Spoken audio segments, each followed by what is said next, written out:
Olá, bom dia. O Ministério da Saúde vai ajudar estados e municípios a criarem alternativas para saírem do isolamento social. Será levada em consideração a realidade local de cada região do país. Lançado o Pro Brasil, a meta é investir em projetos de infraestrutura para garantir a retomada econômica depois da pandemia. E veja também, mais de 16 mil brasileiros que estavam no exterior quando começou a crise do coronavírus já conseguiram retornar ao Brasil com apoio do Itamaraty. Hoje é quinta-feira, 23 de abril de 2020. O Brasil em Dia começa agora.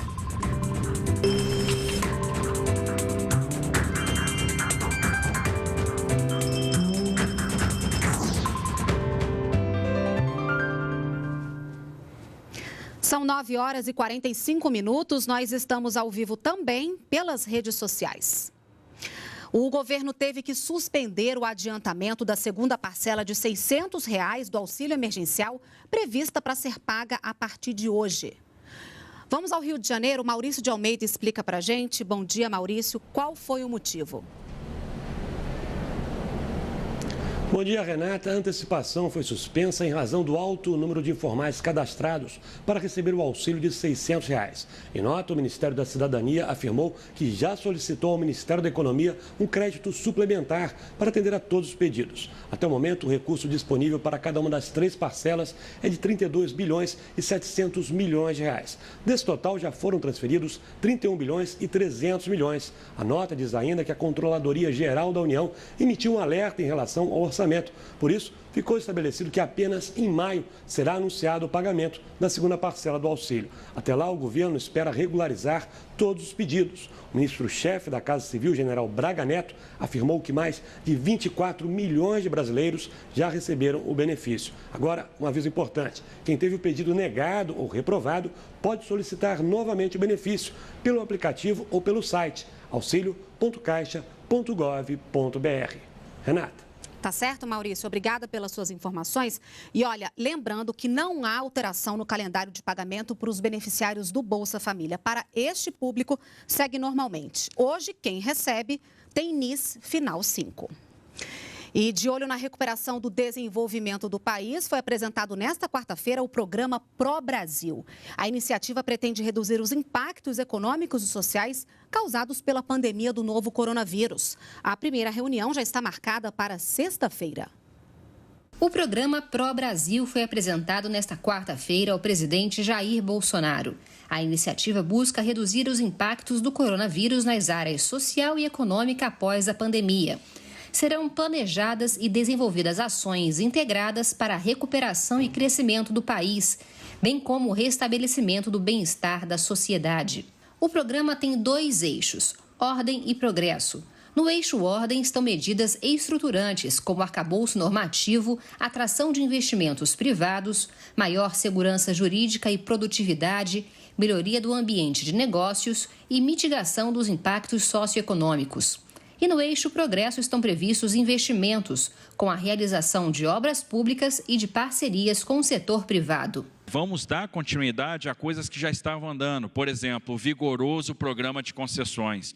E é por isso que tem a vertente do programa Ordem, que é a vertente que vai tratar da regulação, que vai tratar do suporte legislativo para que a gente atue no ambiente de negócios. E a vertente Progresso, essa se divide em 2. Nós vamos ter aquilo que vai ser feito com o capital privado, então serão aí investimentos em concessões e aquilo que será feito por meio de obra pública, e aí a gente fala, estima um valor de 30 bi. A primeira reunião do grupo de trabalho está prevista para sexta-feira. Segundo o cronograma de trabalho, o programa será estruturado de maio a julho. O detalhamento dos projetos será feito de agosto a setembro. A implantação em larga escala a partir de outubro.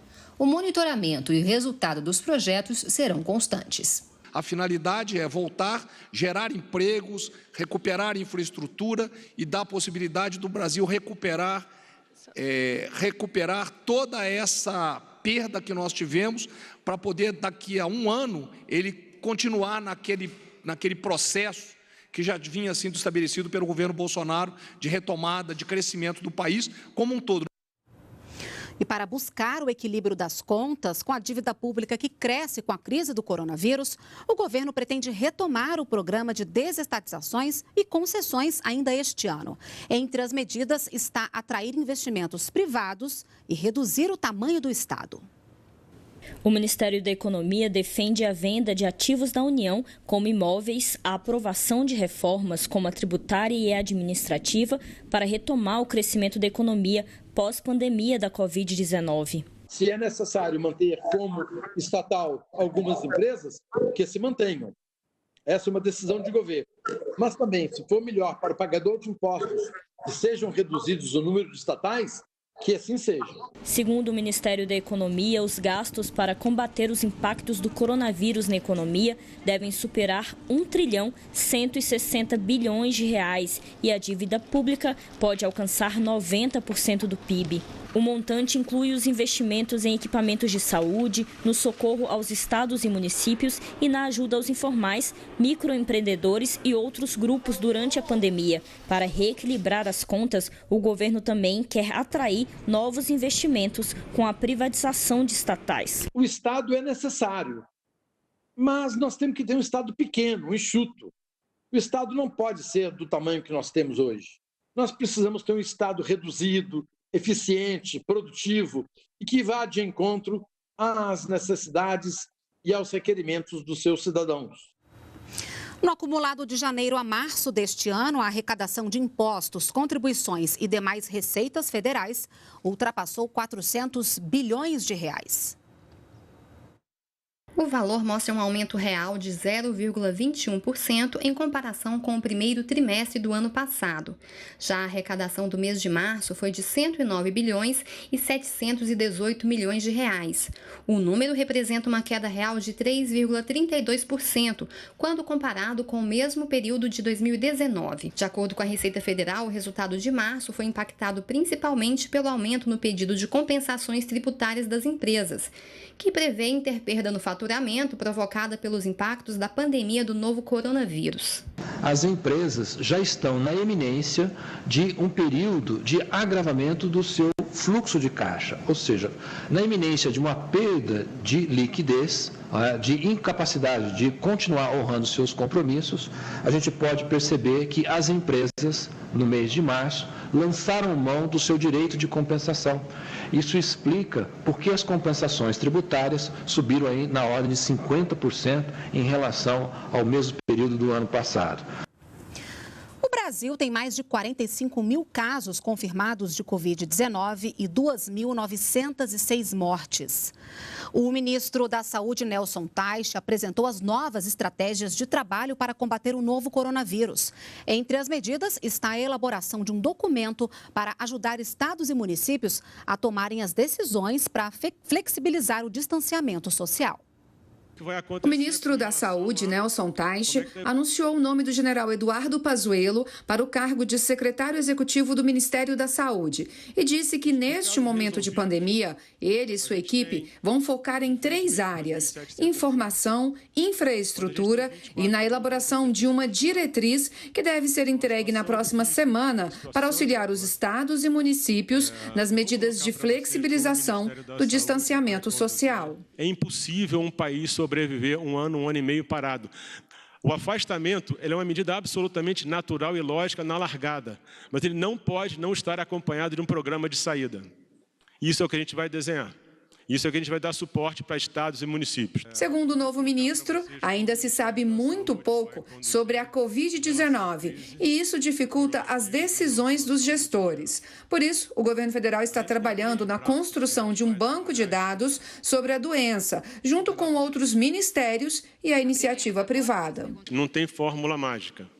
E quase sempre as soluções não são boas ou ruins, elas são bem usadas ou mal usadas. Então, o que a gente tem que fazer é saber usar com sabedoria o que a gente tem na mão. Vou dar um exemplo para vocês. A gente fala em teste em massa. Não tem teste em massa. Se vocês imaginarem a Coreia do Sul, que é uma referência, eles fizeram 11 mil testes por milhão de pessoas. Isso não é teste da população, isso não é teste em massa. O que você tem que fazer quando você usa o teste é mapear a população de tal forma, isso está sendo feito já, isso já está acontecendo, para que a tua amostra reflita a população. O governo federal também anunciou que deve chegar na próxima segunda-feira ao Brasil o primeiro avião com 17 milhões de máscaras compradas na China. Estão previstos cerca de 40 voos nos próximos dias, vindos de lá com equipamentos de proteção individual. E 83 profissionais de saúde foram convocados nesta quarta-feira para trabalharem em Manaus. E o Ministério da Saúde vai dar apoio psicológico aos profissionais de saúde que estão na linha de frente do coronavírus. Vamos a São Paulo, a repórter Priscila Kersh tem os detalhes para a gente. Priscila, bom dia. Como é que esse serviço vai funcionar? Bom dia, Renata. Bom dia a todos. O atendimento psicológico será feito por teleconsulta entre maio e setembro e destinado a profissionais de saúde que sentirem algum sofrimento psíquico, como ansiedade, irritabilidade e depressão. O projeto será realizado em parceria com o Hospital das Clínicas de Porto Alegre e a seleção dos profissionais de psicologia e psiquiatria será feita por edital. Ao todo, serão investidos R$ 2.300.000. Agora, sobre testes para diagnóstico da Covid-19. 500 mil de testes PT-PCR de biologia molecular comprados pelo Ministério da Saúde via Organização Pan-Americana da Saúde chegaram ao Brasil ontem. Eles começam a ser distribuídos para os estados brasileiros ainda essa semana. No total, foram adquiridos 10 milhões de testes que chegaram da Coreia do Sul de forma escalonada até o início de setembro. Renata. Obrigada, Priscila, pelas suas informações, direto de São Paulo. Mais de 16 mil brasileiros que estavam no exterior quando começou a pandemia de Covid-19 já conseguiram retornar ao Brasil com o apoio do Ministério das Relações Exteriores. De acordo com o governo federal, os últimos repatriados vieram dos Emirados Árabes Unidos, da França e da Bolívia. Os brasileiros que precisam de auxílio para retornar ao país devem preencher um formulário de assistência consular no site do Itamaraty, em portalconsular.itamaraty.gov.br. E pelas redes sociais, o presidente Jair Bolsonaro reforçou que todo esse trabalho de repatriação tem sido feito a partir de uma articulação envolvendo o Ministério das Relações Exteriores e companhias aéreas, incluindo o fretamento de voos em alguns casos. E nesse momento de isolamento social, a Agência Nacional de Transportes Terrestres, a ANTT, determinou regras para o transporte interestadual de passageiros e cargas.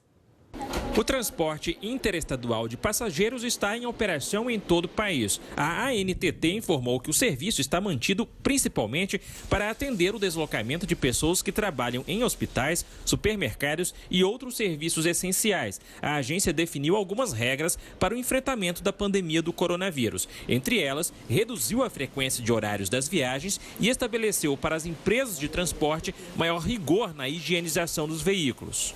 Com relação ao transporte de cargas, a ANTT suspendeu as atividades dos postos com balanços de pesagem e determinou às concessionárias das principais rodovias federais a criação de estações de atendimento aos caminhoneiros.